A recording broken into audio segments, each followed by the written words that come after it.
ঘটনাটি 1988 সালের জুন মাসের। তখন আমি সিলেট রুটে জাহাজ চালাতাম। তো একবার জাহাজ নিয়ে চট্টগ্রাম থেকে সিলেটে যাই। জাহাজ লোড ছিল সিমেন্ট আর সিমেন্টের কাঁচামাল, অর্থাৎ ক্লিংকারে। কিন্তু সিলেটের যে ঘাটে ক্লিংকার আনলোড হবে সেই ঘাটে অন্য জাহাজের লম্বা লাইন থাকায় আমার জাহাজ আনলোড হতে প্রায় 1 সপ্তাহের বেশি সময় লেগে যায়। তাই এই 7 দিন বসে না থেকে ভাবলাম চায়ের দেশ শ্রীমঙ্গল থেকে একটু ঘুরে আসি। আমি জাহাজের স্টাফদের একসাথে ডেকে বলার পর আমার সাথে আরো 3 জন যেতে রাজি হলো। বাকিরা জাহাজের নিরাপত্তার জন্য জাহাজেই রয়ে গেল। উল্লেখ্য, ওই সময় মোবাইল ফোন ছিল না, তাই যোগাযোগ করা আজকের মতো এতটা সহজও ছিল না।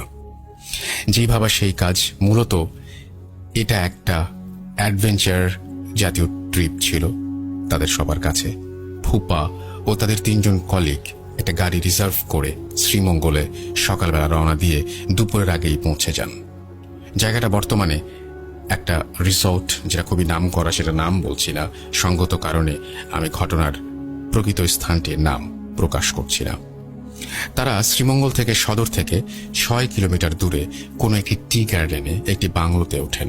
উল্লেখ্য, তারা যে বাংলোতে উঠেছেন সেটা কোনো একটি টি স্টেটের অব্যবহৃত বাংলো। বিশেষ কারণ ছাড়া এটা কেউ ব্যবহার করত না।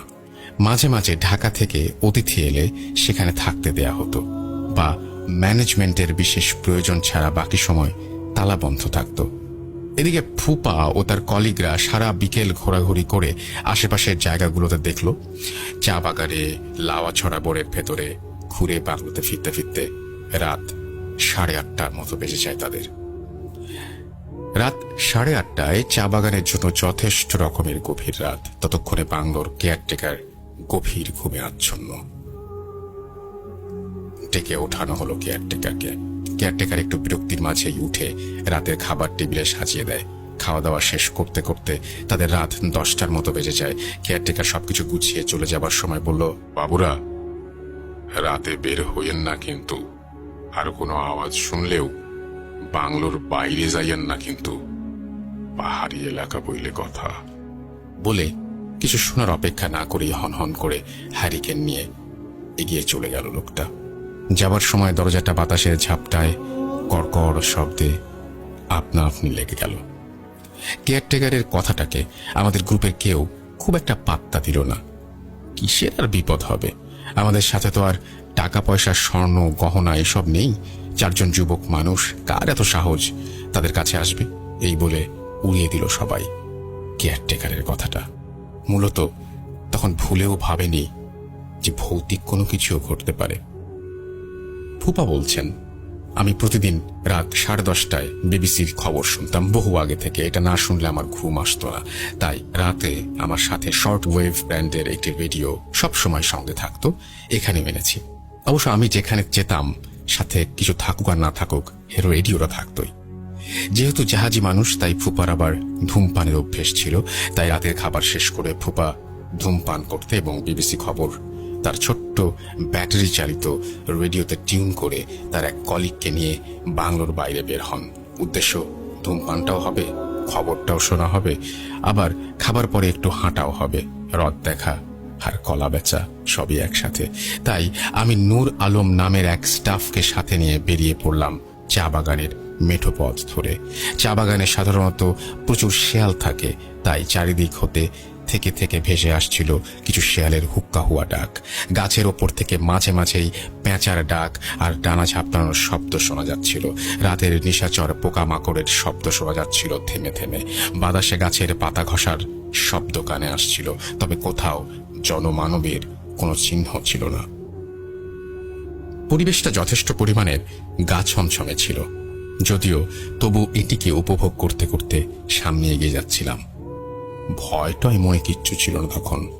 পূর্ণিমা না হলেও বেশ চাঁদের আলো ছিল। চা বাগানের গাছের মাঝে বড় বড় ছাউনিওয়ালা গাছের ছায়ায় রাস্তাটা আধো আলো আধো অন্ধকারে ঢেকেছিল। তবে মাটির রাস্তাটা বেশ দেখা যাচ্ছিল। যথারীতি রেডিওর খবর শুরু হলো। শুনছি আর হাঁটছি। হাঁটতে হাঁটতে প্রায় মিনিট 15 মতো দূরত্ব পার হয়েছি। সিগারেটটা শেষ হয়ে যাওয়াতে আর একটা সিগারেট জ্বালালাম। নূর হোসেনকে জিজ্ঞেস করলাম, কিরে ভয় পাচ্ছিস নাকি? সে কোনো উত্তর করল না, শুধু ঘাড় নেড়ে বোঝালো, না। হঠাৎ চাঁদের আলোয় দেখলাম সামনে থেকে প্রায় 6-7 ফুট উঁচু 4 জন লোক সাদা লম্বা পোশাকে আবৃত হয়ে একটা কফিনের মতো কিছু একটা নিয়ে আমাদের দিকে আসছে, এবং তাদের পেছনে আরো 10-12 জন একই আকৃতির এবং একই পোশাক পরা লোক হেঁটে আসছে। দেখেই মনে হলো হঠাৎ কেমন যেন একটা শীতল অনুভূতি ফিল করলাম। মানুষ হাঁটলে পায়ের মুভমেন্টের কারণে বডিটা উঁচু নিচু হয়, হাতের সামনে পেছনে যায়, কিন্তু লোকগুলো এমন ভাবে আসছে কারো শরীর নড়ছে না, যেন বাতাসে ভেসে ভেসে আসছে এদিকে। দেখে হঠাৎ কলিজায় চাপ অনুভব করলাম। এমন দৃশ্য এই সময় এই জায়গায় দেখবো সেটা ভুলেও ভাবনাতেও আসেনি। আমি একা সাথে নূর হোসেনকে জিজ্ঞেস করলাম, কিরে তুই কিছু দেখতে পাচ্ছিস নাকি সামনে? সে উত্তর দিল, না। আমি বললাম, এত রাতে কোনো মানুষ মারা গেলে তো কাউকে দাফন করে না, সকালে সকালে দিবে বা দিনে দিবে, তাহলে এরা আসলো কোত্থেকে? লাশ দাফন করতে যাচ্ছে, কিন্তু সাথে একটা লাইট, টর্চ, হ্যারিকেন, কিচ্ছু নেই। কিরে? নূর হোসেন নীরব, কোনো উত্তর নেই তার। দেখতে দেখতে কফিনগুলো সহ লম্বা অবয়বগুলো আমাদের পাশে আসলো, আর ঠিক সেই মুহূর্তেই রেডিওতে চালানো খবরটা হঠাৎ ঝিরঝির করতে লাগলো। মনে হলো চ্যানেলটা হঠাৎ করে রেডিও সিগন্যাল হারিয়ে গিয়েছে। কিন্তু এটা কিভাবে সম্ভব? এতক্ষণ ফুল ক্লিয়ার ভাবে অনুষ্ঠান চলছিল, 1 সেকেন্ডের মধ্যে সিগন্যাল নেই। এটা ভাবতে ভাবতেই